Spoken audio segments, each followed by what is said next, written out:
Ayan. Ayan. Hindi po ba kayo nababasa ng ulan dyan? Ayan, sige. Salamat sa Panginoon. Sabi nga sa kinanta natin, di ba?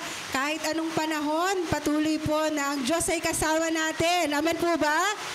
Amen. Praise God. Salamat sa Panginoon dahil hindi na po tayo masyadong nababasa dahil meron na pong tabing dyan sa kalahati ng ating bintana. Palakpakan nga po natin ang ating Panginoon. Ayan. So, praise God. Sana po ay patuloy pa rin po tayong mag-focus sa salita ng Diyos. Okay, nandyan po talaga ang ulan. Okay, meron pong angge, pero higit sa lahat, ang pakinggan po natin ay ang salita at mensahe ng ating Panginoon ngayong hapong ito. Ready po ba tayong makinig ng Word of God? Amen. At nakakatuwa po pala na may nagsasayaw na rin dito sa unahan. Di ba? Palakpakan naman natin yung mga gagandang dancers natin. Purihin ang Panginoon sa grupo po nila. Nakakatuwa po. Gusto ko sanang gayahin kaya lang iba yung mga moves talaga. Ang gagaling po talaga nilang sumayaw. Kaya purihin ang Panginoon sa buhay ng mga luwalhati. Ayan. Salamat Kuya Denzel. At hindi ko na kailangan sumigaw. Nilakasan niya yung volume. Talagang maasahan si Kuya Denzel. Okay, praise God. Sige po, grabe, lakas ng ulan. Sabihin mo nga sa katabi mo, salamat sa buhay mo. Ayan, dikit-dikit tayo kasi malamig. Ayan, kaya dito na rin po ako sa baba kasi parang dikit-dikit kayo, ako lang yung malayo. Kaya dito na rin po ako sa inyong, ayan, si Ate Belen nagpayong. O yan, may payong ulit. Okay, sabi ni Pastora Lily, nung one time na nakapayong din po tayong lahat, akala niya part ng ating program magdala ng payong. Tapos magpapasaboy ng may sasaluhin. Pero hindi niya kasi alam nga na umaanggi dito. Ayan. Okay, so part po yan para tayo lumago. Kailangan tayong madiligan. Okay?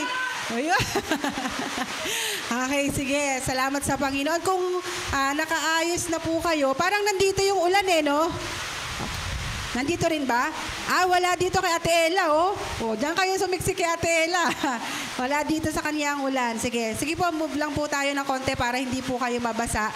Ilang lang yan, minuto lang yan, maya-maya rin mawawala na po yan.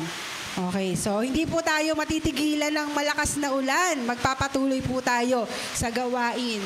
Ayan, kahit ano pa daw yan, sabi ni Kuya Jasper. Praise the Lord. Sige po. Amen. Tayo po ay, pag nakaayos na po kayo, magsisimula na po tayo sa ating gawain. Praise God. Sige po, tayo po ay manalangin. Hallelujah. Ituon na lang po natin ang ating mga puso at isip sa Panginoon. Hallelujah. Kahit umuulan po. Praise the Lord. Hallelujah. O dakilang Diyos, amang banal na makapangyarihan sa lahat ng panahon, sa lahat ng sitwasyon, Panginoon, meron mang malakas na ulan, meron mang malakas na anggi, Panginoon, patuloy po kaming naririto, O Diyos, na nagpapakumbaba sa iyong banal na harapan at nais po naming makarinig, O Diyos, ng mensahe ng salita na nagmumula sa iyo. Nawa po, O Diyos, sa hapong ito, patuloy lamang kaming tumingin sa iyo, Panginoong Jesus, dahil ikaw ang aming kasama sa lahat ng panahon at sitwasyon. Lord, salamat sa mga kapatid kahit po nababasa ng ulan, nananatili po sila, Panginoon, na naririto sa lugar na ito para sumamba sa iyong dakilang pangalan. Lord, tanging ikaw, Panginoong Jesus, ang mapapurihan. In Jesus' mighty name we pray. Amen and amen. Okay, lalayo lang po ako ng konti. Dito na lang po, walang ulan.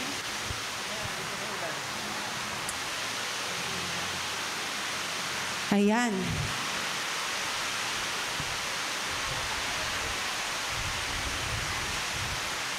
Praise God. Sige po, makipagbukas po tayo ng payong. Bukas po kayo ng payong. Okay, pagbukas po kayo ng payong para hindi po kayo mabasa. Okay. Praise the Lord.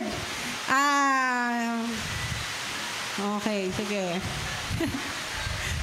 Pipicturean ko nga kayo habang nagpapayong kayo dyan. Habang nagre-ready po kayo.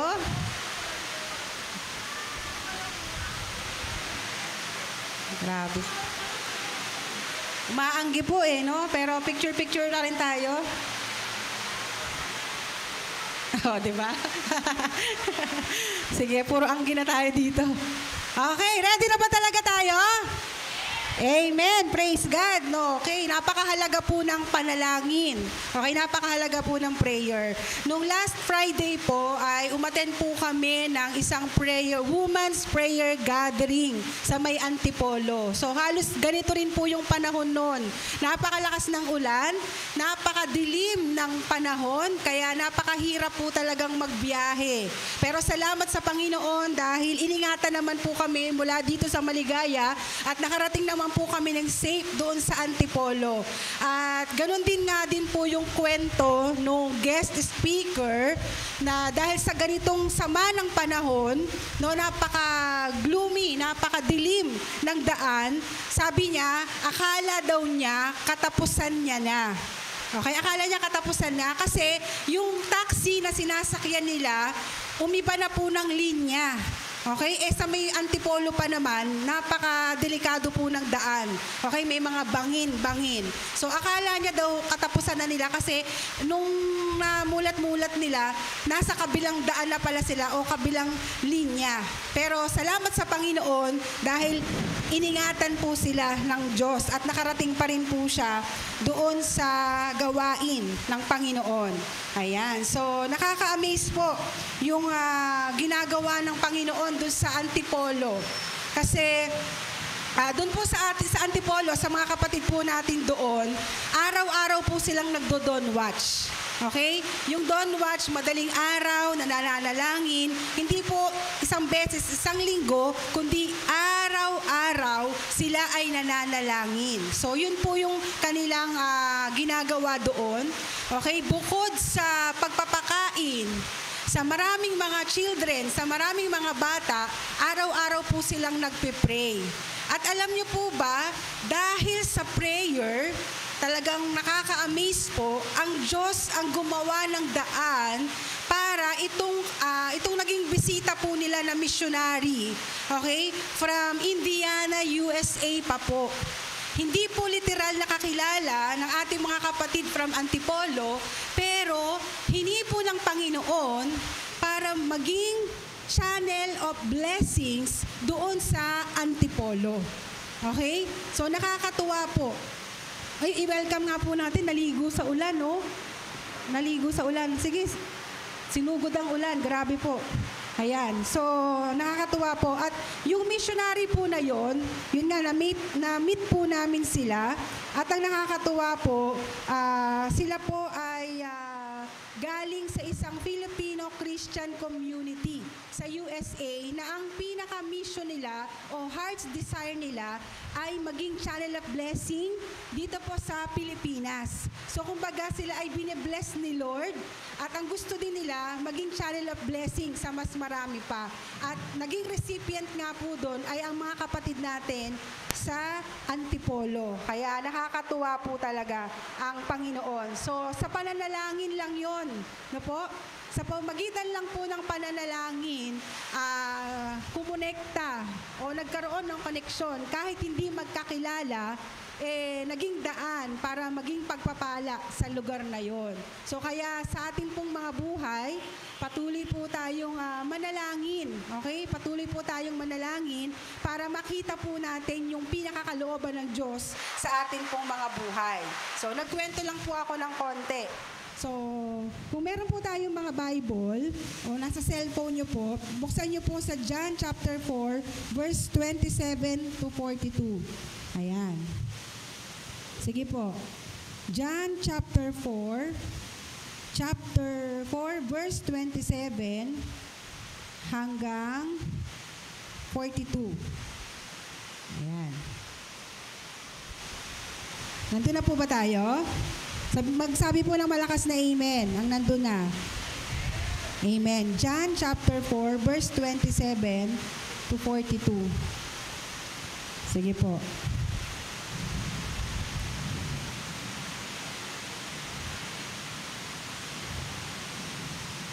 Ayan.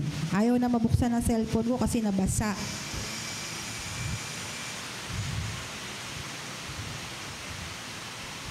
Ayan. Sabi po doon, basahin ko lang po, no? Chapter 4, verse 27. Hallelujah.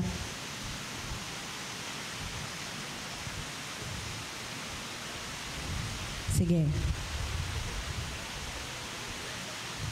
Okay, sabi po doon, dumating ang kanyang mga alagad ng sandaling iyon at nagtaka sila nang makita nilang nakikipag-usap si Jesus sa isang Samaritana. Ngunit isa man sa kanila'y walang nagtanong sa babae, "Ano ang kailangan ninyo?" Wala ring nagtanong kay Jesus, "Bakit ninyo siya kinakausap?" Iniwan ng babae ang kanyang banga. Bumalik sa bayan at sinabi sa mga taga roon, "Hali kayo, tingnan ninyo ang taong nagsabi sa akin ng lahat ng ginawa ko. Siya na kaya ang Kristo?" Kaya't lumabas ng bayan ang mga tao at nagpunta kay Jesus. Samantala, makailang ulit na sinabi ng mga alagad kay Jesus, "Rabi, kumain na kayo." Ngunit sumagot siya, "Ako'y may pagkaing hindi ninyo nalalaman." Kaya't nagtanong-tanungan ang mga alagad, "May nagdala kaya sa kanya ng pagkain?" Sinabi sa kanya ni Jesus, "Ang pagkain ko'y ang tuparin ang kalooban na nagsugo sa akin at tapusin ang ipinapagawa niya sa akin. Hindi ba sinasabi ninyo, 4 na buwan pa at anihan na? Sinasabi ko naman sa inyo, masdan ninyo ang mga bukid, hinog na ang trigo at handa ng anihin. Ang umaani ay tumatanggap ng kabayaran at nagtitipon ng bunga para sa buhay na walang hanggan. Kaya't magkakasamang magagalak ang nagtatanim at ang umaani. Dito nagkatotoo ang kasabihang, iba ang nagtatanim at iba naman ang umaani. Isinugo ko kayo upang anihin ang hindi ninyo itinanim, iba ang naghirap dito at kayo naman ang umani ng kanilang pinaghirapan. Maraming Samaritano sa bayang iyon ang naniwala kay Jesus dahil sa patotoo ng babae. Sinabi niya sa akin ang lahat ng aking ginawa. Kaya't pumunta sila kay Jesus at nakiusap na tumigil muna siya roon at tumigil nga siya roon sa loob ng 2 araw. At marami pang sumampalataya nang mapakinggan siya. 42, pagkatapos sinabi nila sa babae, "Naniniwala kami ngayon, hindi na dahil sa sinabi mo, kundi dahil sa narinig namin siya, alam na namin siya nga ang tagapagligtas ng sangkatauhan." So purihin po ang Panginoon sa pagkabasa ng kanyang mga salita. Ang title po ng ating pag-aaralan ngayong maulang hapong ito ay True Encounter. Ayan. So dito po sa Book of John, ipinapakita po yung kabulagan po ng mga tao at hindi maunawaan ang mga bagay patungkol sa espiritual. Di po ba nung bago pa lang po tayong mga mananampalataya, ang una pong book sa Bible na pinapabasa po sa atin ay Book of John. No po? Dito po sa Book of John, kapag ito po ay nabasa po natin, meron po ditong mga talata na kung saan ipinapakita po ni John yung blindness o kabulagan ng mga tao na hindi po maunawaan yung mga bagay na patungkol sa espiritual. So meron po akong 4 na talata na babanggitin sa inyo mula sa Book of John na nagpapakita na kapag tao lang, kapag sa mata lang ng tao, hindi talaga maintindihan o lubusang maunawaan. Kaya ang panalangin po natin ngayong hapong ito, nawa tayong lahat mabuksan ang ating mga mata. Basta't ilagay nyo lang po sa puso at isip ninyo, "Lord, gusto kong makarinig mula sa iyo." Kahit po merong distraction sa ating paligid, pero ilagay lang po sa puso at isip nyo, "Lord, ano po yung mensahe mo sa akin para sa hapong ito?" So, isa sa 4 na talata na gusto kong banggitin sa inyo, yung mula sa John chapter 2, verse 19 to 20. Ipapakita ko po muna sa inyo yung human blindness, ano po? Yung kabulagan ng mata ng isang tao na hindi niya maunawaan yung patungkol sa spiritual na bagay. Sabi ng John 2:19 to 20, sumagot si Jesus, "Gibain ninyo ang templong ito at sa loob ng 3 araw ay muli ko itong itatayo." So, yung templo po nung araw na binabanggit po dito, alam niyo po ba na itinayo ito 46 years. Di ba? 46 years po itong itinayo. Tapos sabi ni Jesus, "Gibain niyo ito at pagkatapos ng 3 araw, muli ko itong itatayo." Yung mga Hudyo po, bulag talaga yung kanilang mga mata. Kasi hindi nila maintindihan kung ano ang ibig sabihin o kung ano ang tinutukoy ni Jesus tungkol sa kanyang kamatayan at muling pagkabuhay. Yung sinasabi po dito ni Jesus, yung siya po yung mapapako sa krus ng Kalbaryo, di ba? Siya po ay, yung katawan niya po ay mamamatay, and after 3 days, siya po ay mabubuhay na magmuli. So, na si Jesus mismo ang Diyos at ang tanging daan pabalik sa Ama. So, hindi po literal na templo yung mawawasak, kundi yung katawan po ni Jesus na mapapako nga po sa krus at after 3 days, siya po ay mabubuhay na magmuli. So, hindi po yun maintindihan ng mga Hudyo. Okay? Kasi spiritual na bagay po yun. Pangalawa po, nakabulagan ng mga Hudyo, yung sinasabi po sa John chapter 3 verse 34. Diba? Kung human eye, human mind ang ating paiiralin, napaka-imposible naman talaga. Yung sinabi po doon sa John 3 verse 3 to 4 na sumagot si Jesus, pakatandaan mo, malibang ipanganak na muli ang isang tao, hindi niya makikita ang paghahari ng Diyos. So sabi po ni Nicodemo, paanong may papanganak pang muli ang isang taong matanda na? Diba? Anthony, kasya ka pa ba sa tiyan ng nanay mo? Diba? Parang ganun po yung sa isip ni Nicodemo. Paano may papanganak na muli ang isang taong matanda na? Diba? Makakapasok pa ba siya sa sinapupunan ng kanyang ina para muling isilang? So si Nicodemo po ang nagtatanong nito kay Jesus, at si Nicodemo po ay isang matalinong tao. Okay? Siya po ay guro, siya po ay tagapagturo. So si Nicodemo po ay isa rin pong bulag patungkol sa espiritual na bagay, sa espiritual na usapin. So yung kapanganakan o bagong kapanganakan, di ba, kahit siya po ay matalino, hindi niya po maunawaan yung mga bagay na patungkol sa espiritual, na there is a second birth, and that is spiritual birth. Okay? So tayo po, hindi lang tayo ipinapanganak sa physical, kailangan pa po natin ulit ipanganak. Sabi mo nga sa katabi mo, kailangan mo pa ulit ipanganak. Okay? So, nung sinabi yan ni Jesus, parang ganyan, binulong sa katabi mo, paano ka ulit makakabalik sa sinapupunan ng iyong ina? Ang laki-laki mo na. So, parang ganun po yung mind, yung thinking ni Nicodemo, hindi niya talaga maintindihan. So, sabing ganun, sumagot si Jesus, ayan, so napatalo na ako. Pang-apat na po, okay? So, ibig kong po sabihin dito, lahat po tayo kailangan ma-born again in the Spirit of God. Hello? Hello? Amen. Baka yung iba po, hindi pa natin ito naintindihan, pero mamaya ipapaliwanag ko po yan. So lahat po talaga kailangan ma-born again in the Spirit of God. So yung pangatlo po na human blindness, yung sinasabi po sa John chapter 4 verse 10 to 11. Isulat nyo na lang po sa notebook nyo. Okay, sabi doon, sumagot si Jesus, kung alam mo lamang ang kaloob ng Diyos at kung sino itong humihingi sa iyo ng inumin, ikaw ang hihingi sa Kanya at bibigyan ka naman niya ng tubig na nagbibigay buhay.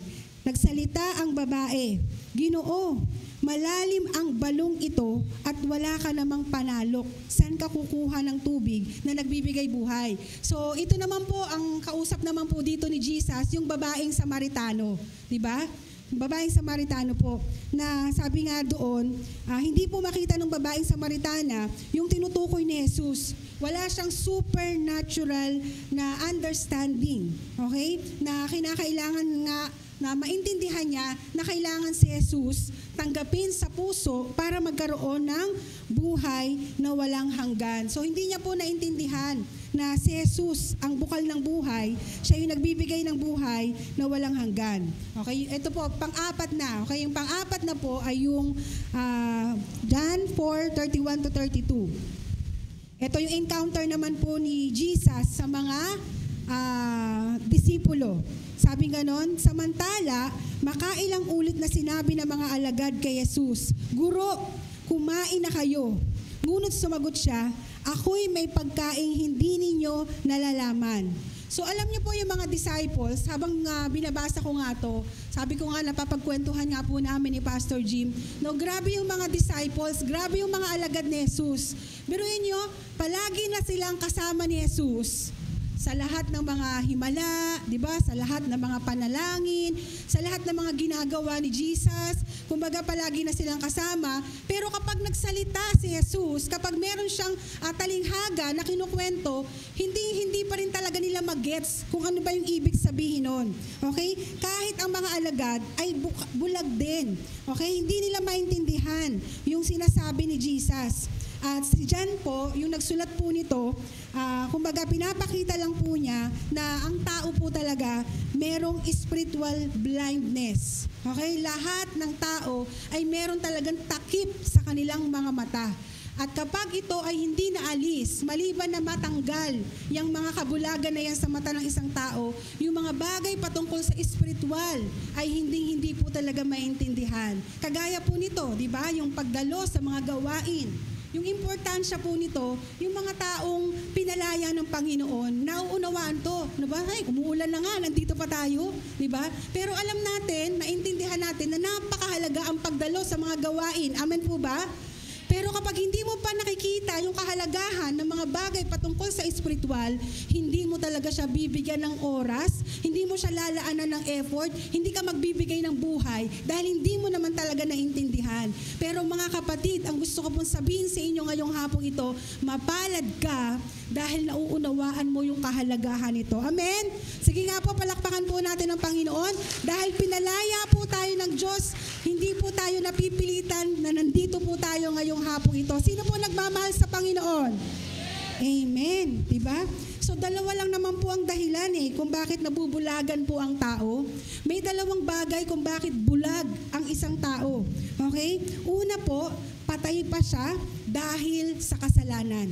Ayan, kapag ang tao po ay patay pa, nabubuhay pa siya sa kasalanan, hindi pa siya naboborn again in the Spirit of God, kapares ni Nicodemo, kahit nakatapos po siya ng napakaraming pag-aaral, di ba? Hindi lang siya nakatapos ng college, no? Meron pa siyang masteral degree, meron pa siyang matindi po yung pag-aaral na natapos ni Nicodemo, pero kahit na mataas ang kanyang pinag-aralan, hindi niya naiintindihan yung mga bagay patungkol sa spiritual na buhay. So, blindness. Pangalawa, okay, na dahilan ng kabulagan, halimbawa, Kristiyano na, okay, kahit Christian na, malabo pa rin ang mata kasi dahil, kumbaga, hindi kasi siya sumusunod sa kalooban ng Diyos o nakikiayon pa po siya sa takbo ng sanlibutan. Okay, na kahit Christian na, pero hindi naman nananalangin. Okay, kahit Christian na, hindi naman nagbabasa o nagbababad sa salita ng Diyos. Sa halip, ginugugol o in-spend ang kanyang most of his or her time sa mga bagay na walang kabuluhan. O di man, puno ng sama ng loob. Sa totoo lang, mga kapatid, ang topic dapat natin ngayong hapong ito ay tungkol sa pagtatampo. Okay lang ba yon? Kaya lang sabi ko, baka maraming magtampo. Kaya iniba na lang. Pero salamat sa Panginoon dahil wala na po ritong mapagtampo. Amen? Tamang sa katabi mo, sana hindi ka na matampuhin. Okay? Okay? No? Kasi kapag ang topic natin about sa pagtatampo, sigurado yan, maraming magtatampo. No? Pero tiyakin, sinisigurado ko na po sa inyo, dito po, kapag tayo ay nasa discipleship na, okay, dadating talaga yung time na tayo ay, sabi nga, tuturuan. Amen po ba? Tuturuan po talaga tayo. Minsan meron po mga mananampalataya, meron mga Kristiyano na, pero alam ko wala naman dito. Pag hindi pinapansin ni pastor, hindi naman ako pinapansin ni pastor, nagtatampo. Tama. Tama. Pag pinansin naman ni pastor, nagtatampo ko kay pastor kasi palagi na lang ako nakikita. O, para na tayo, saan ba talaga tayo lulugar? Di po ba? Pero bilang mga mananampalataya na lumalago sa Panginoon, hindi na po natin pinapansin yung pagtatampo. Nagpapatuloy po tayo ano man ang mangyari. Amen po ba? Amen po ba? Amen. So, kaya kailangan po natin ang banal na Espiritu. Kailangan po talaga natin ang Holy Spirit para kapag tayo ay nasa discipleship program, tayo po ay nagtuturuan, tayo po ay tinutulungan, tayo po ay kinokorek, tayo po ay pinapansin, tayo po ay minomold, tayo po ay pinuprune, di ba? Kasi matindi po yun kapag pruning time na. Training is good, di ba? Masarap po sa pakiramdam yan, na nire-develop ang ating mga skills, pero sa discipleship, kapag nandun na po tayo sa point na ititrim na tayo, ipuprune na tayo, may tatanggalin ng mga sanga sa atin, may tutuwid na sa atin, ouch, ouch, ouch, masakit na po yun. Pero sana, malampasan po natin yung ganitong stage sa discipleship program. Magpatuloy po tayo. Amen po ba? Amen? Kung tayo po ay mabubuhay sa pagtatampo, hindi po tayo lalago. Kailangan po nating maging matatag. Lagi po tayong mag-respond ng tama kapag tayo po ay tinuturuan. Si John po, ipinakita po dito doon sa ilang verses na binasa po natin kanina mula doon sa, di ba, sa mga alagad, sa Samaritano, kay Nicodemo, na hindi maintindihan ano ba yung talinghaga na tinuturo ni Jesus. Alam niyo po, ang mga tao po, ang response doon ay weak, okay, pathetic, baga hindi nila maintindihan, walang tamang response doon sa mga talinghagang yon. Pero pinapaalala pa rin po ito ni John sa atin, una, para i-remind tayo that the Word became flesh, no? Yung matitibag, di ba, yung 46 years, yung sinasabi ni Jesus, 46 years na yan ay itinayo, tapos bubuwagin after 3 days, itatayong muli. O ang ibig sabihin po nun, para i-remind tayo that the Word became flesh and dwelt among us, si Jesus ay nagkatawang tao, pumarito sa lupa upang makita natin ang kanyang kadakilaan bilang anak, so that we might see His glory as the Son from the Father, full of grace and truth, and from that fullness that we might receive grace upon grace. So, yun po yung ibig sabihin nun. Sabi ng John, chapter 1, verse 14 to 16, ang salita ay naging tao at nanirahan sa piling namin. Nakita namin ang kaluwalhatiang tunay na Kanya bilang kaisa-isang anak ng Ama.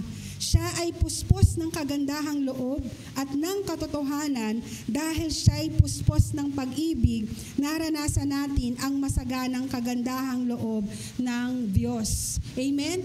So, sabi nga dito, pangalawa, kaya tinuturo ito ni John, okay, to remind us that without the mighty working of the Holy Spirit in our lives, we are spiritually blind and dull, unresponsive, no, just like the Jews.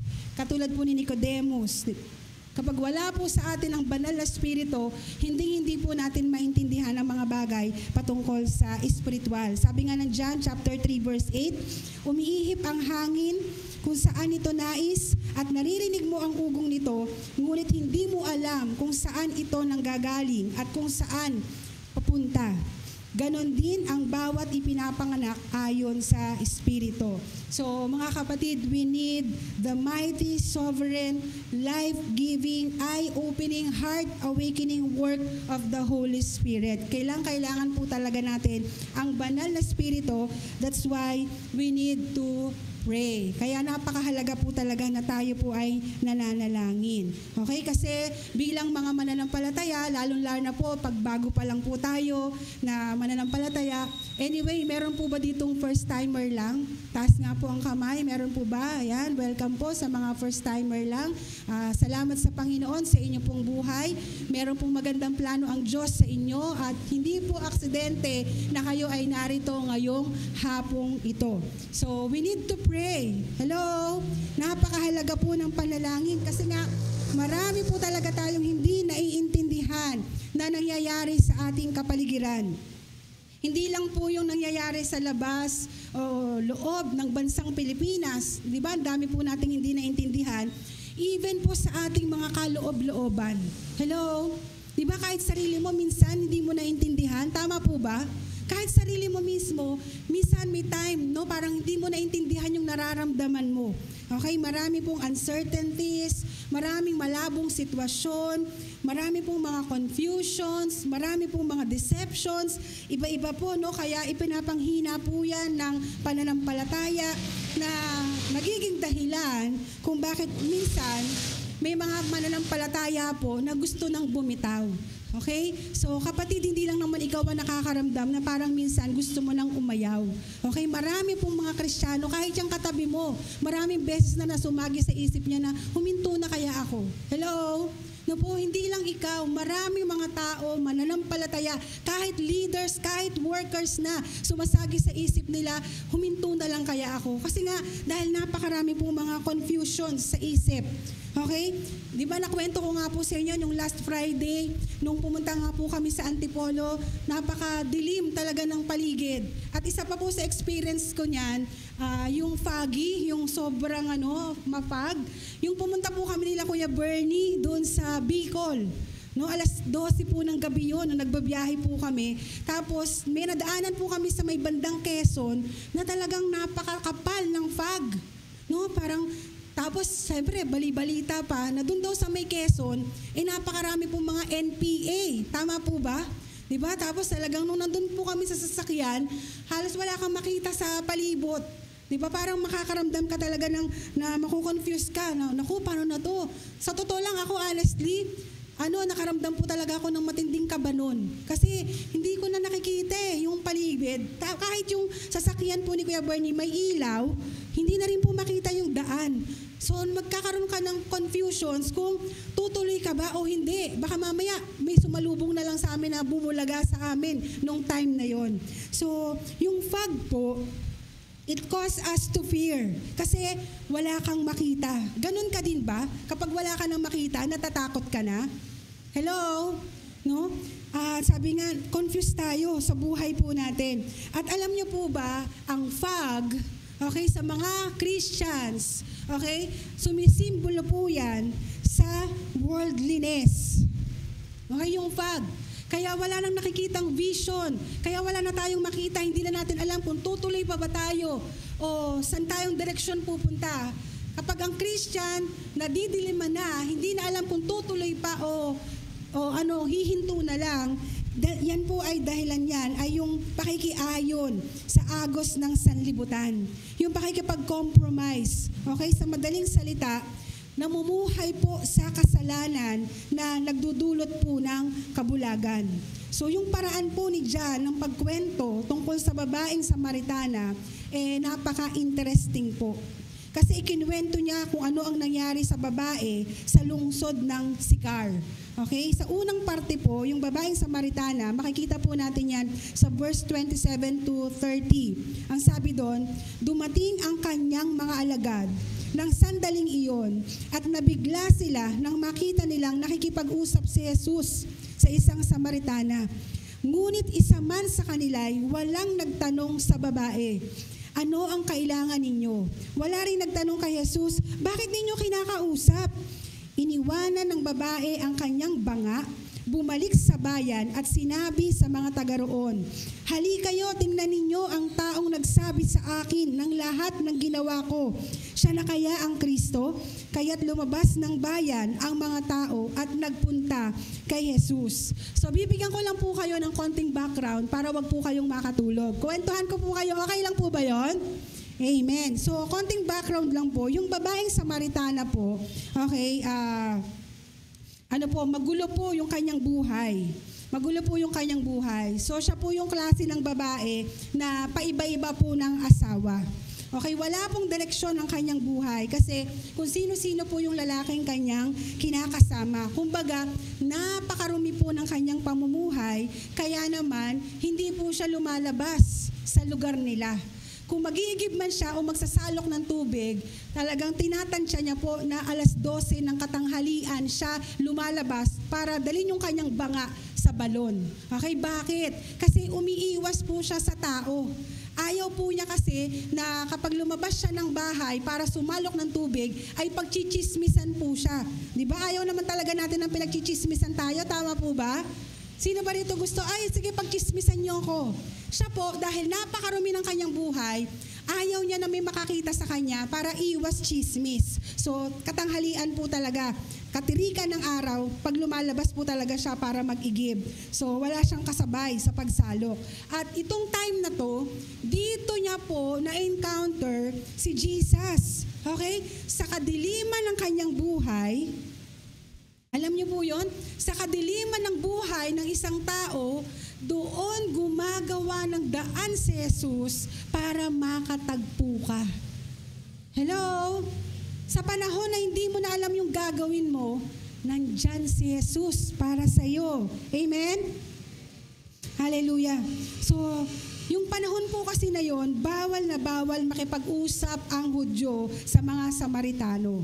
Lalo na po kapag ikaw ay guro, di ba? Hindi ka pwede makipag-usap sa mga babae. Kasi yung time na yon, ang mga babae po ay marurumi. Okay, na sila po ay nakakadiri yung kanilang mga buhay at napakababa po ng tingin sa lipunan ng mga babae sa panahon na yon. Pero si Jesus, wala po siyang pinipili. Okay? Yun po ang maganda kay Jesus, wala po siyang pinipili at pinapahalagahan po ni Jesus ang lahat ng tao. Babae ka man, lalaki ka man, di po ba? Sabi dito, pantay-pantay ang tingin ni Jesus sa lahat ng tao. So, sa unang tagpo, ito pong babae ay takang-taka siya kung bakit si Jesus nakipag-usap sa kanya. Tapos humingi sa kanya ng tubig. Di ba? Tapos, takang-taka siya, sabi niya, bakit kaya humihingi sa akin ng tubig to? Kasi bawal ang Hudyo makipag-usap sa akin na Samaritano. Di ba? Takang-taka po talaga siya. Lalo po pong nagtaka yung babae Samaritana nung sabihin sa kanya ni Jesus, kung alam mo lang kung sino itong humihingi sa iyo. Sabi ng John chapter 4 verse 10, basahin ko lang po. Sumagot si Jesus, kung alam lamang ang kaloob ng Diyos at kung sino itong humihingi sa iyo ng inumin, ikaw ang hihingi sa kanya at bibigyan ka naman niya ng tubig na nagbibigay buhay. So, itong babaeng Samaritana, bulag po siya. Di ba? Hindi niya maintindihan. Sabi niya, ang lalim mo. Hindi kita magets. Di ba? Minsan gano'n, ha? Di ba? Pagka minsan, meron kayo nakakausap kung ano-ano yung sinasabi niya. Siguro, Ella, sabi mo, ha? Di ba? Parang nakikita ko yung expression ni Ate Ella, parang, ano yun? Hindi ko gets. Di ba? Parang gano'n. So, parang gano'n yung babaeng Samaritana. Sabi niya, nanghihingi siya ng tubig, tapos sasabihin niya, kung alam ko lang na kung sino siya, ako manghihingi sa kanya, ang labo mo, men. No? Sabi siguro ng babaeng Samaritana, wala ka naman dalang panalok eh. Ang lalim-lalim ng balon, paano ka makakakuha ng tubig? Diba? So yun po yung nasa isip nung babae. So pero sabi niya ganon, nung sinabi ni Jesus, ang bawat umiinom ng tubig na ito, muling mauuhaw, sabi niya gano'n. Ito yung nasa balon. Yung iinom niyan, muling mauuhaw. Ngunit, ang sino mang uminom ng tubig na ibibigay ko sa kanya ay hindi na muling mauuhaw kailanman. Ang tubig na ibibigay ko ay magiging batis sa loob niya at patuloy na bubukal at magbibigay sa kanya ng buhay na walang hanggan. No, sabi ng babaeng Samaritana, uy, gusto ko yan. Diba? Siyempre, hindi na siya lalabas ng bahay. Tapos, hindi na siya pagchichismisan. Hindi na niya kailangan magtago sa marami mga tao. Kaya sabi niya, I like that. No, sabi ng babaeng Samaritana, gusto ko yan, pengi ako yan. No? So sabi ni Jesus, sige, umuwi ka na. Isama mo ang iyong asawa. Tapos sabi ng babae, wala po akong asawa. Tapos sabi ni Jesus sa kanya, tama ka, wala kang asawa kasi napakarami mo nang naging asawa. Kaya nagulat itong babaeng Samaritana dahil kilalang kilala siya ni Jesus. No? Kaya namang hapo siya sa sinabi ni Jesus dahil sabi niya, kilalang kilala ako ng taong ito. Sino kaya ito? Diba? So nung na-encounter niya po si Jesus, nabuksan po yung kanyang mga mata, di ba, na-encounter niya na naranasan niya yung kapangyarihan ng Diyos at nakita niya na kilalang kilala siya ng Panginoon. So sa buhay po natin, kilalang kilala tayong lahat ng Diyos dito. Amen po ba? Di ba? Dati tayo sa buhay po natin, kapag tayo gumagawa kung tayo ay namumuhay sa kasalanan, nandun talaga yung mahiyain po talaga tayo. Yung buhay po ng babaeng Samaritana, yung pagiging mahiyain, sino po mahiyain dito? Taas ang kamay. O wag na kayo mahiya. Diba? Ang dami mahiyain dito, grabe. Diba? Di po ba, lahat tayo, dumadaan talaga tayo sa punto na nahihiya tayo sa buhay po natin. Amen po ba? Amen po ba? Wag naman kayo mahiyang sumagot. Amen po ba? Amen. Ayan. Ako kasi, nabuhay din ako sa pagiging mahiyain. Okay? Sobrang mahiyain po talaga ako. Bakit? Kasi nung bata po ako, kumbaga akala ko sa sarili ko, na-experience ko po kasi parang 5 years old pa lang ako. Ayan, naka-experience na po ako something like that, 4 years old, na-experience ko na po yung child molestation. Okay, na-molesta po ako nung bata ako, nung maliit pa po ako. At hindi lang po yun, uncle ko, pati po yung kapitbahay po namin. Kasi nung maliit po ako, sobrang cute ko po. Sana hindi na ako naging cute. Di ba? Tapos yun nga, may na-molesta po ako, hindi lang isang beses, maraming beses. Tapos sinikreto ko po yun sa isip ko, sa sarili ko lang, nabuhay ako sa kahihiyan. Itinago ko po talaga yon na walang nakakaalam, maski mga magulang ko. Hindi po talaga nakakaalam nun. Kaya ang mahiyain ko, talagang, hindi talaga ako masalita. Kasi sa isip ko, tapos na naging Christian na kami, 12 years old ako, meron pa akong na-attendan na film showing. Okay, tapos sa film showing na yon, ipinakita na once na mamatay na daw ang isang tao, haharap na siya sa judgment seat ng Panginoon. Tapos sa langit daw, may malaking TV, yung buhay daw natin mula pagkasilang hanggang sa pagtanda, ipapakita daw yung lahat ng nangyari sa buhay natin. Hala, sabi ko, nakakahiya naman. Makikita na lahat ng nandoon. Kasi nasa film showing, nakapila lahat ng namatay. Tapos buhay mo na, papanoorin na ng lahat. Ay ko, nakakahiya. Parang yun ang tumatak sa isip ko, na paano yan, lahat na ng tao makakaalam yung nangyari sa akin. Yung nakakahiyang pangyayari na ginawa sa akin ng uncle ko, tsaka ng kapitbahay namin. Parang yun talaga, until mag 23 years old ako, dun ko lang inamin sa nanay ko, yung nangyari sa akin. Ay grabe, iyakan namin ng nanay ko. Kaya lang namatay naman na yung gumawa sa akin, kaya pinatawad na po ng nanay ko. Okay. Pero, kidding aside, nakakahiya po talaga. Kaya yun yung naging cause ng pagiging timid ko, yun yung naging cause ng pagiging mahiyain ko dahil po sa past ko. So, yung nakaka-experience mo ng parang nahihiya ka kasi meron kang tinatago na sikreto sa buhay mo, parang ganun yung babaeng Samaritana. Ayaw ko lumabas kasi baka pag nalaman nila na ganito ko, pagchismisan nila ako. Di po ba? So, may shame, may guilt, may kahihiyan. Pero sabi nga, nung na-encounter niya si Jesus, yung babaeng Samaritana, di ba? Nabuksan yung kanyang mga mata, nakilala niya si Jesus at naranasan niya yung kapangyarihan at kalayaan mula sa Diyos. Kaya nagkaroon siya ng revelation na pinalaya siya, pinatawad siya ng Panginoon at nilinis na siya ng Panginoon. Ang naging response niya po, una ay repentance. Ito po yung naging tugon ng babaeng Samaritana. Number 1, yung repentance. Nung na-encounter niya si Jesus. Kapag na-meet po natin si Jesus, naramdaman po natin yung kanyang unchanging power, unshakable power, di po ba? Talagang pag nasa harap tayo ng presensya ng Panginoon, wala po tayong magagawa kundi ang mag-repent. Okay, yung repentance. Anong ibig sabihin nun? Iniwan niya yung kanyang banga at bumalik sa bayan. Sa verse 28. Yung banga po dito ay sumisimbolo po sa mga bagay o tao o pangyayari na dinedependehan po natin. Yung mga bagay na ayaw po nating iwanan sa buhay po natin o yung mga temporary sustainer ng atin pong mga happiness. Yung sa buhay po kasi ng mga tao, meron po tayo palaging yakap-yakap na banga. Okay, ayaw nating umalis doon. Yakap-yakap natin yun kasi gustong-gusto po natin yung mga bagay na yon. Pero yung repentance na tinatawag po dito, yung iiwanan mo yung mga bagay na pakaingat-ingatan mo sa buhay mo. Kasi hindi lang naman treasures hindi lang naman yung mga bagay na yan, material things, yung tinetreasure ng tao. Minsan, kahit kasalanan, pilit na niyayakap pa rin po ng tao. Hello? No? Minsan kahit kasalanan, at alam niyo po ba mga kapatid, hindi po porke tayo ay umiyak, hindi po porke tayo ay naiyak, o nagigilty tayo sa kasalanan ginagawa po natin, repentance na po yun. Hindi po repentance yung pag-iyak, hindi po repentance yung naiyak tayo kasi na-realize natin may kasalanan akong ginagawa.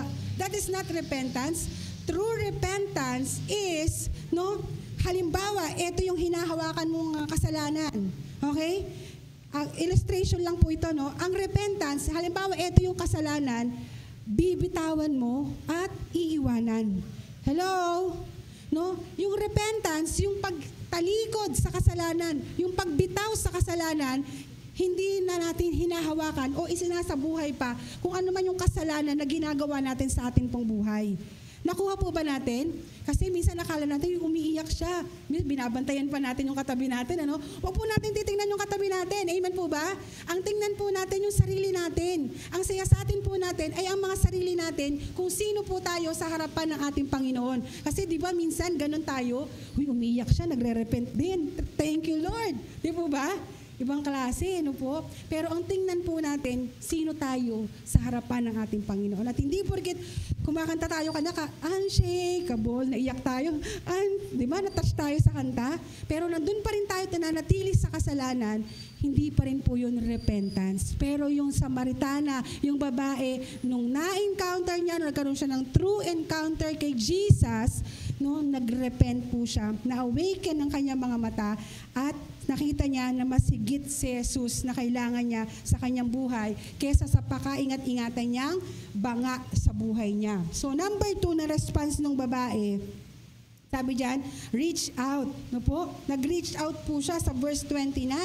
Ipinakilala si Jesus. Nagkwento po siya at nagpatotoo. So dati, di po ba, iwas na iwas po siya sa mga tao. Pero nang makita ang kapangyarihan ni Jesus, ang ginawa po niya, nagyaya po siya ng maraming mga tao. Sabi niya, hali kayo, di ba?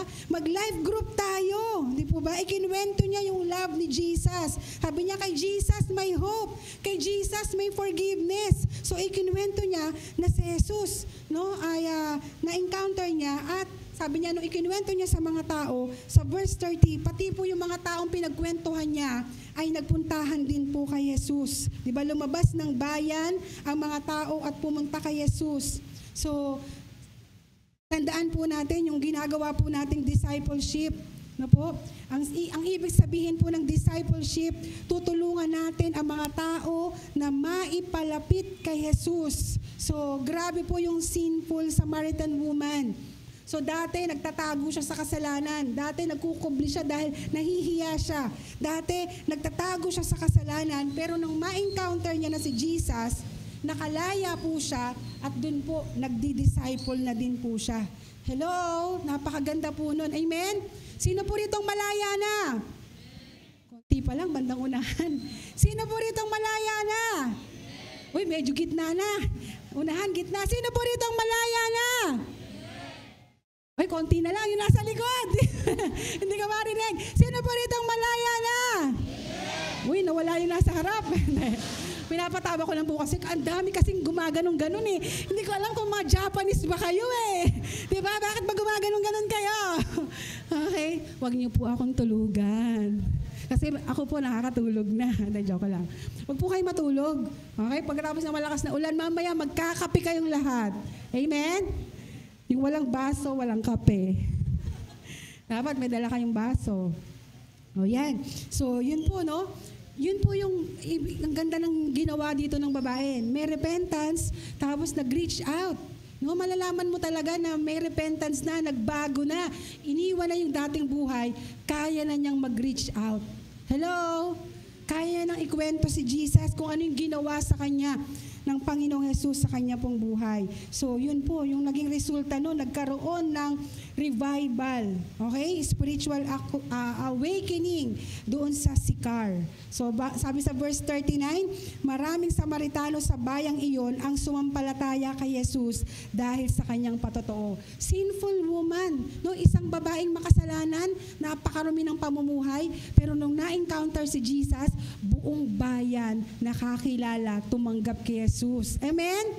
Hallelujah. So, kapag may true transformation, meron pong revival. So, sabing ganun sa verse 40, yung mga na-disciple ng babaeng Samaritana, di po ba, nag-grow din at nag-disciple din ng marami pa. At sila mismo, nakita nila si Jesus, di po ba, nabuksan ang kanilang mga mata at sumampalataya kay Jesus. So, unlikely siya dati, hindi siya katanggap-tanggap sa lipunan. Di ba? Pinagchichismisan lang siya, ay, daming asawa niyan, ganto, ganyan. Kaya naman nagtatago siya sa maraming tao. Pero once na pinalaya na ni Jesus, di ba? So grabe po yung gagawin ng Diyos. Sabi mo sa katabi mo, grabe yung gagawin ng Diyos sa'yo. Naniniwala po ba kayo na may gagawin ng Diyos sa buhay nyo? Amen. Talaga no? Kailangan pa isa-isahin. Harap muna talaga. Naniniwala po ba kayo na may gagawin ng Diyos sa buhay nyo? Dapat lang. Amen. Nakakatuwa po. Kapag lahat tayo ay nabuksan ang ating mga mata, biruin mo yan, hindi lang si Janea dati, di ba? Tahimik lang yan. Namangha ako talaga kanina. Talaga, it's all about you. Talaga nakakatuwa. Lalo ako mamamangha kung si Nicole, sasayaw na rin dito sa unahan. At saka si Princess. Amen? Praise the Lord. Nakakatuwa po talaga. Ayan. So, magiging tayo, surprising instrument to reach people. Alam niyo po ba yung pag ganun sayaw-sayaw nyo lang dito? Nakaka-encourage yun. Sino po na-encourage sa mga dancers natin? Kahit ang init ng panahon, nakamaong na jacket. Diba? Grabe talaga. Buti na lang lumakas ang ulan, Anthony. Grabe, diba? Parang feeling natin nasa abroad tayong lahat. Naka-blazer tayo. Wow, siguro gesture na to na magiging aircon na tayo. Paano mangyayari yung butas-butas yung bintana natin? Diba? Ibang klase po talaga. Pinapatawa ko lang po kayo kasi holy hour. Ayan. So, pero naniniwala po ako na surprisingly, masusurprise po talaga tayo na darating ang time. Hindi mo akalain, di ba? Gagamitin ka ng Panginoon mightily and effectively. Ayan. So, ano pa po? Pwede po yun. Posible po yun. Posible. Kasi walang imposible po sa ating Panginoon. Hindi ko lang kung narinig nyo kanina yung opening, introduction ko tungkol sa Antipolo. Narinig nyo po ba? Kasi lahat kayo, nagpapayong, asog ng upuan, ganyan. Yung gusto ko lang ulitin, yung amazing na God will make a way. Biruin mo yun, ikukwento ko lang ulit kasi kayo na busy kayo sa payong. Yung kape-pray nila sa Antipolo, kape-pray sa Antipolo, from India na USA nga, di po ba? Kinatok at talagang hinipon ng Panginoon para mag-reach out sa Antipolo. Hindi sila magkakilala, literally. Amen po ba? Pero ginagamit ng Panginoon ngayon, nagsusuporta sa children's ministry, sa women's ministry, sa Mighty One Antipolo. Palakpakan nga po natin ang ating Panginoon. So nakaka-amaze po yun. Walang imposible talaga sa Diyos. Kaya wag lang po tayong matitigilan. Napaka-powerful ng prayer. So ano pa po yung isang pangyayari dito sa pinag-aaralan po nating talata? Sabi sa chapter 4, 33, 35, 37, 38. Kaya't nagtanong-tanungan ang mga alagad, may nagdala kaya sa kanya ng pagkain? Sinabi sa kanila ni Jesus, ang pagkain ko'y ang tuparin ang kalooban na nagsugo sa akin at tapusin ang pinapagawa niya sa akin. Hindi ba sinasabi ninyo, 4 na buwan pa at anihan na? Sinasabi ko naman sa inyo, masdan ninyo ang mga bukid, hinog na ang trigo at handa ng anihin. Totoo ang kasabihang, iba ang nagtatanim at iba naman ang umaani. Isinugo ko kayo upang anihin ang hindi ninyo itinanim. Iba ang naghirap dito at kayo naman ang umani ng kanilang pinaghirapan. So yung mga disciple po dito, so ito na yung later part nung talata na pinag-aaralan po natin. Yung disciple po dito na palaging kasama ni Jesus, maraming beses na po nilang nasaksihan yung kapangyarihan ni Jesus.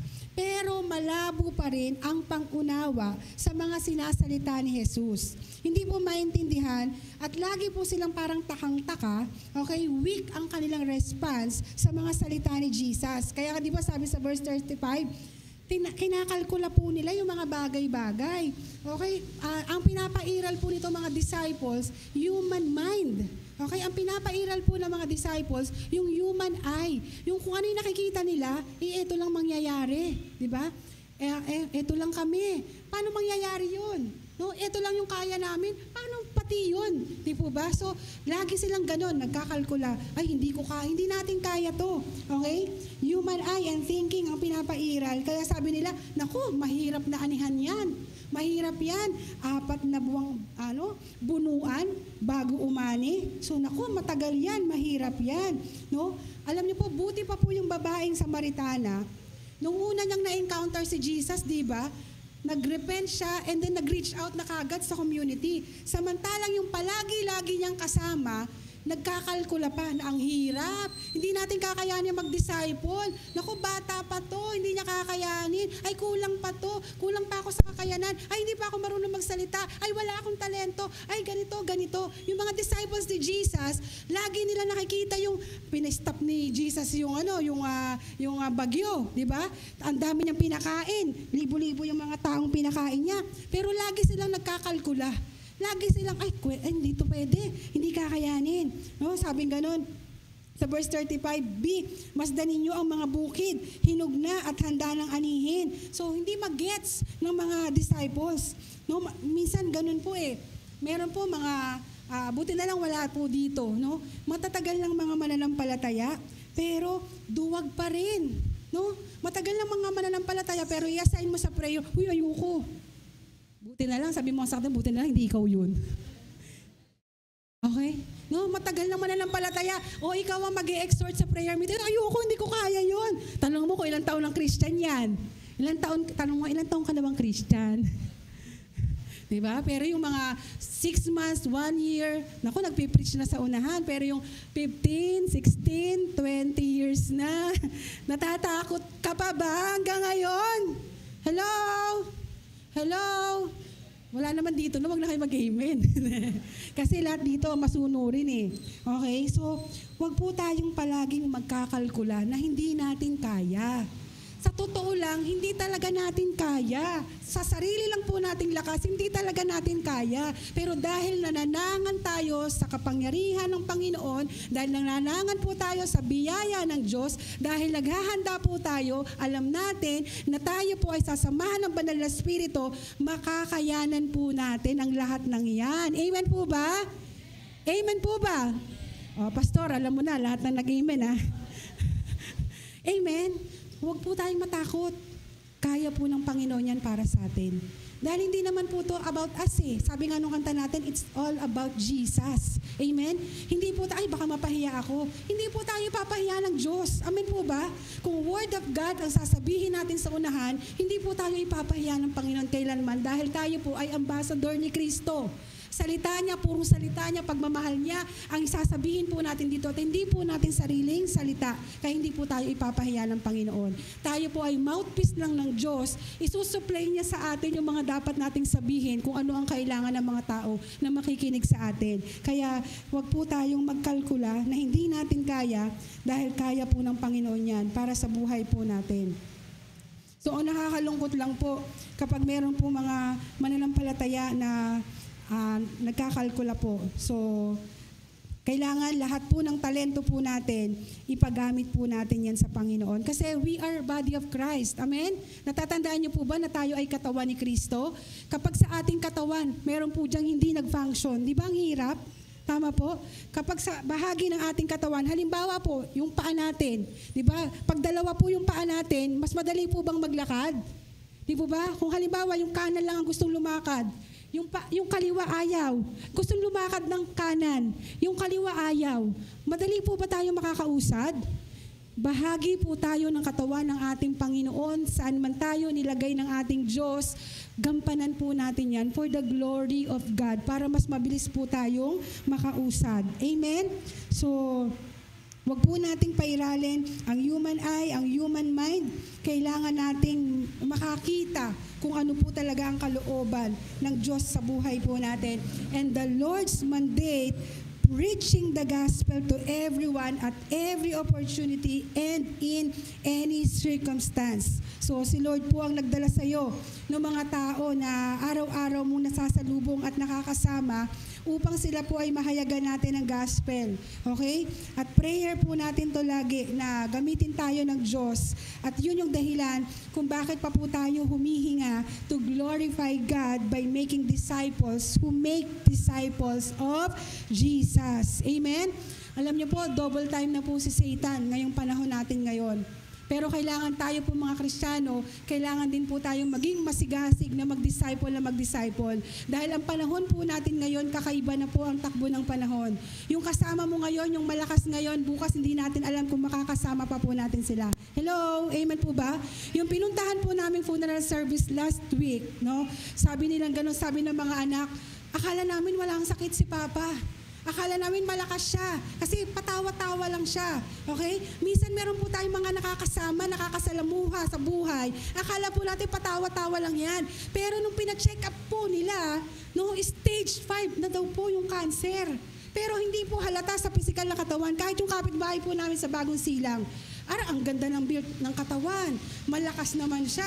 Pero nung nagkaroon din po ng konting sakit lang, pina-check up, cancer na rin, stage 5 na rin, yung kanya pong kidney ay bulok na din. Di po ba? So sa panahon natin ngayon, hindi natin makakalkula. Ay, eto mukha namang tong malakas eh. Tingnan mo yung katabi mo.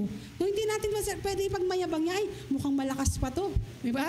Yung mga kaklase natin, ay mukhang malakas pa to. Ay mukhang ano pa to. Wala po nakakaalam. Kaya kung tayo po ang holder, di ba? Tayo po ay light holder. Kung tayo po ay may hawak na liwanag, alam natin ang katotohanan ng salita ng Panginoon, share it right now.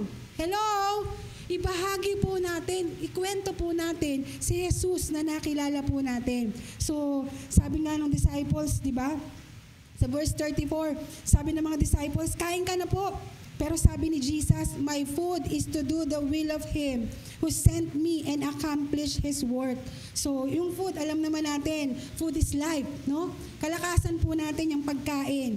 Pero sabi ni Jesus, food, yung kanyang pagkain ay to do His will, yung kalooban ng Panginoon. Sabi ni Jesus, kalakasan ko ang pagsunod sa kalooban ng Diyos at gawin ang kanyang mandato na ipangaral at turuan at ilapit ang bawat mga tao sa kanyang kapangyarihan. So sabi ni Jesus, my source of energy is doing God's will. Sino po rito ang gusto ng kalakasan? Sabi, ang tunay na kalakasan, doing God's will. Kapag ginagawa po natin ang kalooban ng Diyos, hindi po tayo manlulupaypay. When we are doing God's will, talagang nandun po yung palaging kalakasan natin. Kaya kung ang prayer request mo, strength, umattend ka ng prayer meeting. Amen? Amen? Ang dami pong prayer request, pero konti lang po yung nagpe-pray tuwing prayer meeting. Sabi ko, buti pa yung prayer, nasa prayer meeting. Pero yung nagpapa-pray, wala sa prayer meeting. Hello? Hello? Hindi po ako nagagalit. Sinasabi ko lang po, ini-encourage po tayong lahat to pray and to pray and to pray. Kasi kalooban ng Panginoon na tayo po ay manalangin. So, panghuli na po tayo. Dito na po tayo magwawakas. Tandaan po natin, na po, lagi po nating tatandaan, na si Jesus po ang dakilang anak ng Diyos at tagapagligtas ng sangkatauhan, na ang pagkain ay sundin ang kalooban ng Ama na magbigay ng buhay na walang hanggan. Si Jesus ang gumagawa ng daan, nagbubukas ng pintuan upang ang tao ay magkaroon ng buhay na walang hanggan. Naway buksan ng Panginoon ang iyong mga mata at ang katotohanan ito ay atin pong makita. Tandaan din po natin, pangalawa, na ang Diyos ang nagliligtas at nais na lahat ay maligtas.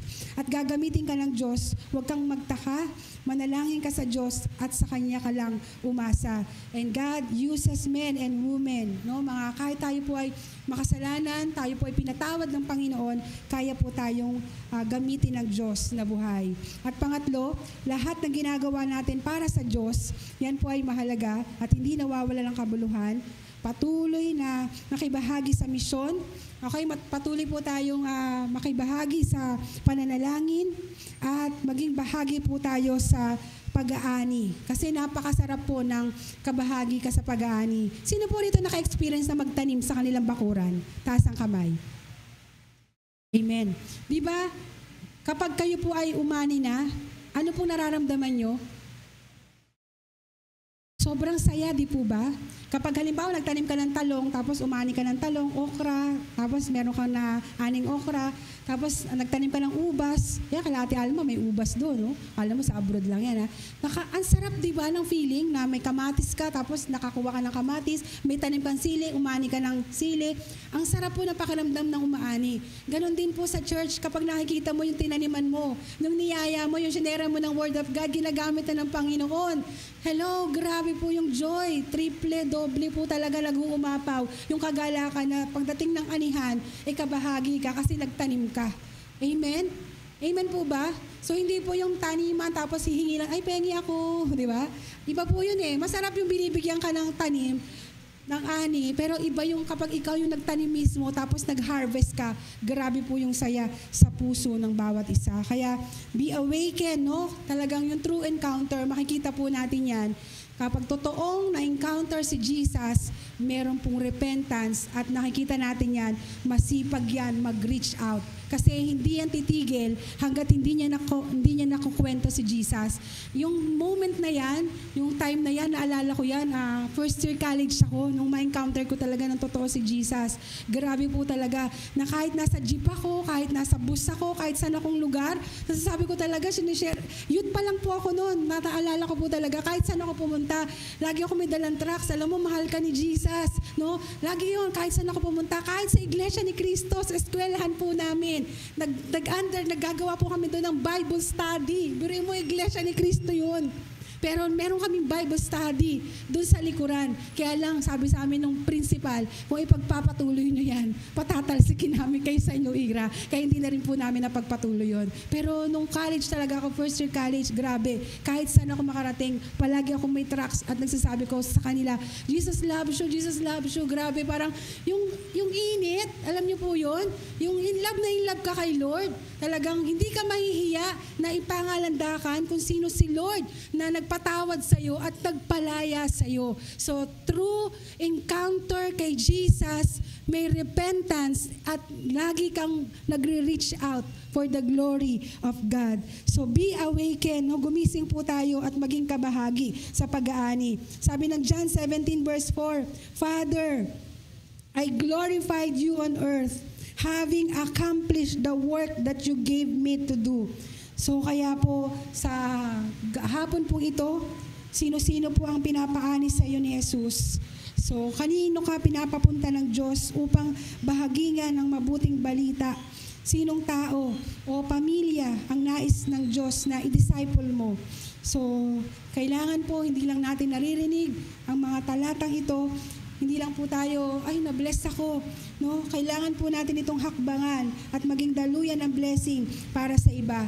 Sali po tayo at parang ma-experience po natin yung joy, yung real joy sa anihan, sa harvest. Kaya ngayong hapon po ito, inaanyayahan ko po yung sino yung gustong sumali sa anihan, o sino po yung gustong sumali sa na umani, lahat po tayo ay magtatanim. Amen? Lahat ng gusto pong umani at magtanim, ay inaanyayahan ko pong tumayo ngayon sa presensya ng Panginoon at umawit po tayo sa Diyos, sambahin po natin siya, i-commit po natin ang ating mga sarili, sabihin natin sa Panginoon, Lord, gusto kong maging kabahagi ng anihan.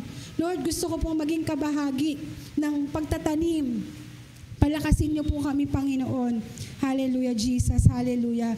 Pero sabi nga, bago tayo makapag-reach out, kailangan meron tayong real encounter o true encounter sa ating Panginoong Jesus bilang Panginoon natin at sariling tagapagligtas. Kaya sa hapon pong ito, hallelujah, kung first time ka sa lugar na to, at hindi mo pa tinatanggap si Jesus bilang Panginoon mo at sariling tagapagligtas, kapatid, hindi aksidente ang hapong ito. Ang Panginoong Jesus ay naghayag ng kanyang mga salita. Patuloy na nagsasabing mahal ka niya. Ang Panginoong Jesus ay patuloy na naghahayag ng kanyang mga salita. At sinasabi ngayon sa puso mo, anak, mahal kita. Kaya kitang yakapin, kaya kitang patawarin, kaya kitang palayain. No, ang pagmamahal ng Panginoon ay laging nariyan. Sabi ng Panginoon, hindi aksidente nandito ka. Gusto kitang gamitin mightily and effectively.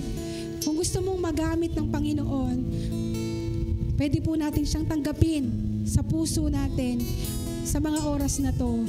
Hindi namimili ang Diyos. No, hindi namimili ang Diyos. Lalaki ka man, babae ka man, ano man ang natapos mo, ano man ang kalalagayan mo. Kahit yung babaeng Samaritana, no, hindi tiningnan ng Panginoon yung kanyang background. Pero nung ma-encounter niya si Jesus, nagkaroon siya ng freedom, nagkaroon siya ng kalayaan. Kaya kung nahihirapan ka na, gustong-gusto mo talaga ng kalayaan, pwede kang lumapit sa Panginoong Jesus sa hapong ito. Kahit nandiyan ka lang sa kinakatayuan mo, hindi mo na kailangang umalis dyan. Habang lahat ay nakapikit ang mga mata, pwede mong itaas ang iyong kamay, kitang-kita ka ng Panginoong Jesus. Lord, gusto kong gamitin mo po ako. Lord, gusto ko po na magkaroon ng tunay na purpose ang buhay na to. Na hindi lang po ako nabubuhay sa mundo para kumain, para mag-aral, para magtrabaho, para kumita ng pera. But Lord, I want my life, Lord God, na maging kagamit-gamit sa iyong harapan.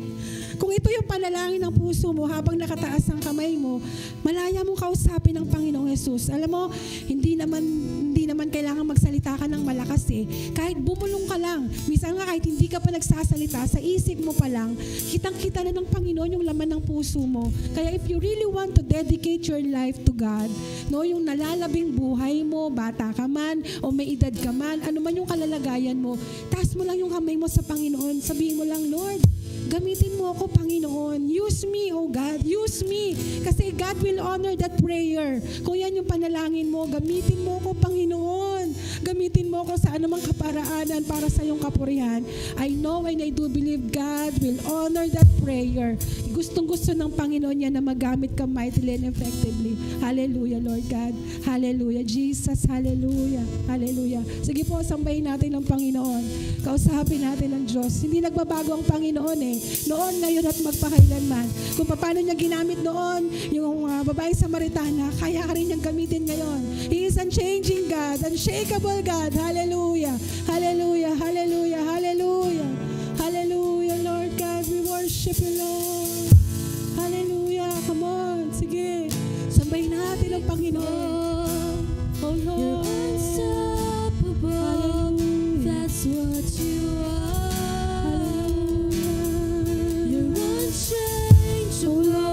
Come on, worship the Lord.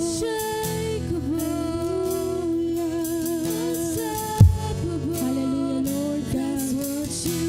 Hallelujah, Lord. Hallelujah. Oh, Lord. Oh, hallelujah. Hallelujah. Yes, Lord.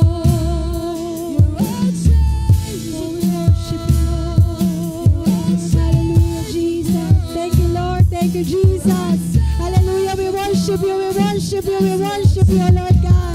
Hallelujah, Lord. Hallelujah.